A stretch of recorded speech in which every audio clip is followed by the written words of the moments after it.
Élection 2023, quelle coalition pour envol le parti d'Idéli Sesanga? Aujourd'hui, nous recevons pour vous le porte-parole de ce parti, Rodrigue Ramazani. Bienvenue. Merci Jean-David. Après un bureau politique élargi, c'était une réussite ou un échec? Une réussite totale, 3 jours de travaux intenses dans des commissions et toute une journée réservée à la plénière pour un débat démocratique sur les différentes thématiques qui ont été sanctionnées par des réflexions de nos camarades qui étaient venus à ce bureau politique. Vous savez que ce bureau politique a reçu plus de 40 délégations venues de nos provinces, mais aussi des participants qui sont venus de l'extérieur du pays, donc de nos représentations à l'extérieur du pays. Le bureau politique était une réussite alors totale. Voilà. Les conclusions, c'est que Idéli Sesanga, candidat président 2023. Et vous dites, vous ne serez pas derrière une quelconque candidature, c'est Idéli Sesanga ou rien. En fait, cette résolution de notre bureau politique, où l'envol dit ceci, l'envol ne dit pas ce que vous venez de dire, l'envol dit ceci, qu'il ira aux élections comme une force autonome. Et c'est une réaffirmation simplement. C'est pas prétentieux ça. Laissez-moi finir. C'est une réaffirmation d'une résolution de notre premier bureau politique tenu ici à Kinshasa en juillet 2019. Les participants au bureau politique ont estimé que cette position, parce que vous savez, le problème de notre pays, nous sommes en déficit souvent d'évaluation. Et l'envol, nous faisons toujours de notre mieux de nous départir de certaines sapiternelles habitudes. Et là, nous avons aussi évalué le taux d'exécution de nos recommandations de notre premier bureau politique. Et parmi les recommandations qu'on a estimé qu'il était important de maintenir, c'était de réaffirmer que le parti Envol, en 2023, se présentera comme une force autonome derrière personne. Cela ne veut pas dire que l'Envol n'est pas prêt à recevoir des alliances. L'Envol est prêt à recevoir des alliances. Nous appelons d'ailleurs les forces vives de la République qui estiment que les idées que nous partageons, que les idées que nous portons, le combat que nous menons, notamment sur la réduction du train de vie de l'État, notamment de combat sur la surveillance électorale, dont la campagne sera relancée très bientôt à travers nos différentes coordinations, de téléméla fraude électorale, nos différentes idées. L'envol reste très ouvert à recevoir des alliances seulement. Et vous accepteriez de vous aligner derrière un candidat de manière autonome, pas derrière une autre force politique, pas derrière un leader politique. Pas derrière un candidat, pas derrière Katumbi, pas derrière Matata, pas derrière Fayoulou. Écoute, l'envol est une force politique depuis des années. Nous sommes porteurs de plusieurs idées. Est-ce que vous croyez que vous seul, vous allez gagner les élections? Parce qu'ici, on a connu même des plus grands partis du pays, même les plus vieux partis, n'ont jamais gagné seuls les élections. C'est toujours en coalition. Et quel est ce parti ou cette formation aujourd'hui, Katumbi, Matata, accepter de s'allier derrière Idéli Sesanga, alors que Idéli Sesanga, c'est encore un jeune par rapport à eux? Vous voyez, à cause de ces idées comme ça, d'abord, il faut rectifier une chose, que l'envol ne dit pas qu'il n'est pas prêt à recevoir des alliances. Nous sommes ouverts à recevoir les alliés. Mais pas être derrière. Mais pas être derrière. Ça, c'est une précision de taille. Maintenant, c'est cette façon de voir les choses qui a conduit notre pays dans la dérive, et aussi il y a eu cet gaspillage de l'alternance démocratique au sommet de l'État. Gaspillage. Parce que Félix Tshisekedi a gaspillé l'espoir de tout un peuple qui était porté derrière l'alternance pacifique au sommet de l'État. Gaspillage. Nous avons un budget de 14 milliards de dollars, la gratuité de l'enseignement, les routes sont en train d'être asphaltées, il y a beaucoup de réalisations qui sont faites. Oui, vous parlez de gaspillage. Je vais faire la démonstration qu'en réalité, le pouvoir de Félix Tshisekedi nous a fait perdre du temps 4 ans durant. Écoutez. 4 ans durant parce qu'Envol ne s'est pas retrouvé là, c'est le problème. Je ne veux pas tomber sur des questions de polémique. Je préfère parler à mon peuple de choses très sérieuses. Vous savez, aujourd'hui, l'alternance n'a pas atteint ses objectifs simplement parce qu'il n'y avait pas d'alternative.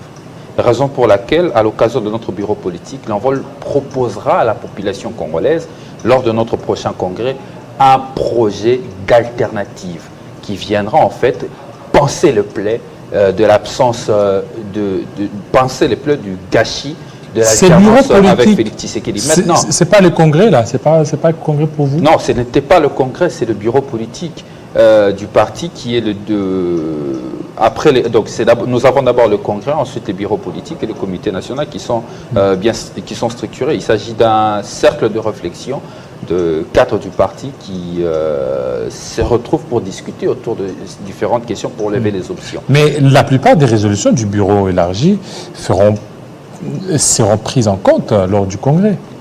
Le congrès est un organe indépendant. Il s'agit du plus haut niveau de notre parti. Les débats seront démocratiques. Le bureau politique a fait des propositions qui seront évidemment amenées vers le congrès parce que nous avons aussi pensé à revoir nos textes. Et malheureusement, le bureau politique n'a pas la compétence de revoir le texte de notre parti. Donc seul le congrès peut arriver. Et si au niveau du congrès, on met des côtés d'Élysée Senghor, on dit que non pas vous, quelqu'un d'autre, vous accepteriez aussi?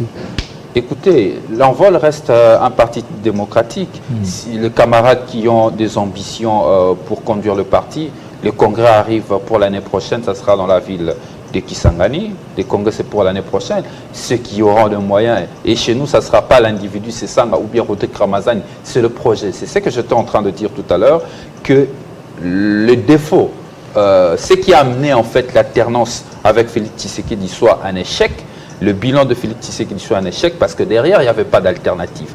Il faut alors apporter un projet alternatif. C'est ce projet que l'Envol va proposer à la nation congolaise lors de notre prochain congrès. Maintenant, vous avez parlé ici de prouesse de finances publiques. Vous dites qu'il y a un budget de 14 milliards. Un budget de 14 milliards. Bon, à écouter déjà l'honorable Kassekwa ici, il nous a fait part de chiffres alarmants. Mais laissez-moi vous dire une chose. Vous savez, la situation que nous vivons aujourd'hui est une situation, économiquement qui peut se justifier. Nous venons d'une crise Covid, vous le savez, où les sociétés minières étaient à l'arrêt parce qu'il n'y avait pas de la production.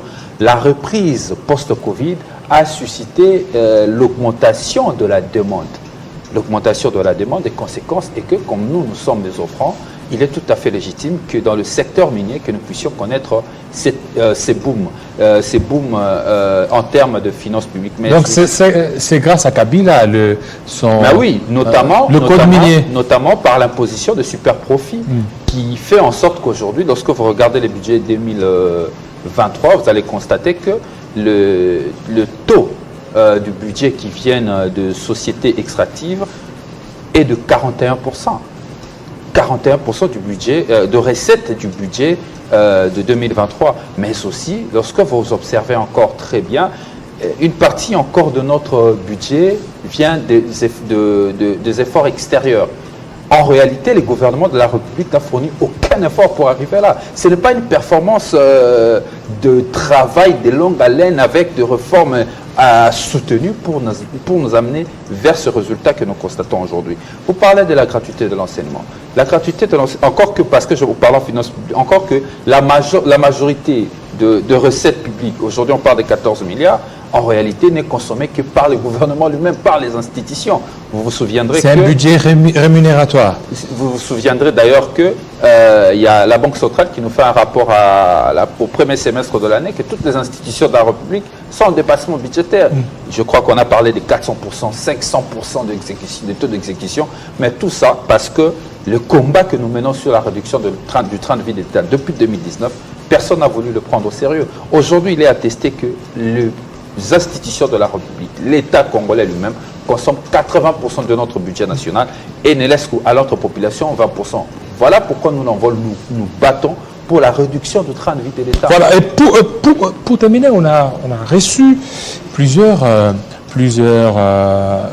questions, parce que quand on a dit qu'on devait recevoir Roté Kramazani, les téléspectateurs ont dit mais comment leur président d'Envol, il milite pour la réduction du train de vie au lieu de défendre ou d'être contre la motion ou soutenir la motion, lui, on l'a vu être contre la motion, contre le ministre Chéribin Okende. C'est tout. C'est même là où il y a la différence entre nous, l'envoi, et les autres forces politiques. Nous faisons les combats politiques, pas comme certains le disent, hein, avec la haine, la jalousie. Nous le faisons dans le règle, dans le norme. Soutenir une motion parce que c'est un membre du gouvernement alors que cette motion viole le norme, viole les règles, c'est inacceptable dans une démocratie.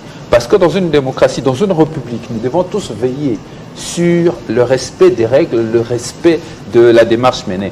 La motion de défiance contre le ministre Chéribin Okende devait plutôt être une motion de censure, pas une motion de défiance. Les accusations que portait cette motion, c'était des accusations qui devaient accuser les gouvernements tout entiers. Parce qu'en réalité, lorsque vous lisez cette motion, vous constatez que la motion porte des accusations de manière transversale. Mais on prend cette motion, on le met sur la tête du ministre de Transport, Chéribin Okende, comme un règlement de compte. Comme un règlement de compte. Ce n'est pas comme ça que nous allons construire la République. Si nous voulons construire cette République, il y a des questions encore plus importantes. Il y a des questions plus importantes. L'honorable Sessanga a adressé une question orale avec débat au vice-premier ministre de l'Intérieur sur la situation qui s'est vue à Kwamouth aujourd'hui. J'apprends que l'honorable Kassekwa a adressé aussi une question au Premier ministre sur la situation de l'Est du pays. Mais pourquoi des questions aussi importantes ne font pas l'objet d'une commission spéciale, ne font pas l'objet d'interpellations de ministres? Monsieur le président de l'Assemblée nationale bloque, et aujourd'hui nous avons une Assemblée nationale. Et d'ici là, peut-être, Del Sessanga pourrait partir avec cette commission qui est déjà mise en place. Écoutez, aujourd'hui, Jean-David Kilolo, l'Assemblée nationale de la République démocratique du Congo ressemble de plus en plus à un syndicat du gouvernement, où on défend les intérêts du gouvernement contre la population. Et là, je ne comprends plus rien du tout. La question sur la commission, l'honorable Sessanga est très ouvert. Nous, tout ce qu'on attend aujourd'hui, c'est sa convocation. J'aurais appris qu'on avait donné 5 jours à la commission, et ces 5 jours sont épuisés. Je ne sais pas pourquoi, mais la commission n'a toujours pas lancé de convocation. Sur cette question, je rassure le peuple congolais que l'honorable Sessanga est prêt à affronter cette commission et apporter ces éléments de preuve. Merci. Mais aussi l'envol sur cette même question, nous existons parce qu'il s'agit d'une question sur les finances publiques du Congolais. Cette question doit faire l'objet d'une médiatisation. Parce que le Congolais... Ça reste aussi à savoir, est-ce que les travaux en commission sont médiatisés? Point d'interrogation. Il n'y a aucune prohibition dans le règlement d'ordre intérieur. Merci. Les juristes le savent, ce qui n'est pas interdit. Merci et beaucoup. Il n'y a aucune prohibition. Rodrigue Ramazani, merci à vous. C'est à moi de vous remercier, Jean-David. Fidèles téléspectateurs, vous avez été nombreux à nous suivre. Vous avez raison. Restez branchés sur Télé 50. Tout à l'heure, la grande édition avec Arlette Boutella. 20h dans l'Est de la RDC, 19h à Kinshasa.